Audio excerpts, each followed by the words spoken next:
So hi everyone, আজকে চলুন মজার একটা রান্না দেখে আসি। আর রান্না করা খুবই সিম্পল, খেতে কিন্তু খুবই অসাধারণ। আমার সব রান্না মোটামুটি সিম্পল। তো প্রথমে চুলায় প্যান বসিয়ে আমি পরিমাণ মতো তেল দিয়ে তেলটা গরম করে নিয়েছি।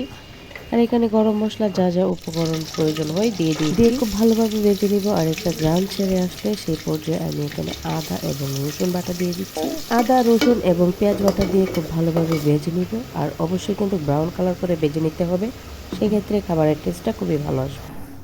তো ফাইনালি ব্রাউন কালার যখন হয়ে যাবে, এখানে আমি অল্প করে পানি দিয়ে দিচ্ছি যেন মশলাটা পুড়ে না যায়। এখানে সব ধরনের মশলা দিয়ে দিচ্ছিলাম, শুকনো মশলা, হলুদ, ধনিয়া, লবণ, তারপর হচ্ছে মরিচের গুঁড়া, আর এখানে গরম মশলার গুঁড়া দিয়ে স্বাদ মতো লবণ দিয়ে এখন খুব ভালোভাবে মশলাটা কষিয়ে নিতে হবে।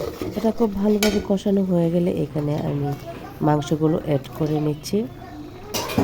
রান্না করা সব ধরনের রান্না কিন্তু সিম্পল, আর রান্না কিন্তু একই, তবে একটু ঘুরিয়ে পিছিয়ে রান্না করা হয় এই আর কি, আর কিছুই না। এখন খুব ভালোভাবে মিক্স করে নিব, আর এই পর্যায়ে কষিয়ে নিব, কোনো পানি অ্যাড করব না। এর ভিতরে আমি ঢাকনা দিয়ে অনেকবার নেড়ে চেড়ে দিয়েছি, আবার ঢাকনা উঠিয়েছি, আবার এর মধ্যে কিন্তু পানি অ্যাড করেছি। ফাইনালি কিন্তু রান্নাটা হয়ে গেছে। যদি ভিডিওটি ভালো লাগে ফ্রেন্ডস ফ্যামিলির সাথে শেয়ার করবেন। ভিডিওটি যারা ইউটিউব থেকে দেখছেন সাবস্ক্রাইব করে দেবেন, আর যারা ফেসবুক পেজ থেকে দেখছেন পেজটি ফলো দিয়ে পাশে থাকবেন। সবাই অনেক বেশি ভালো থাকবেন। আল্লাহ হাফেজ, টাটা, বাই বাই।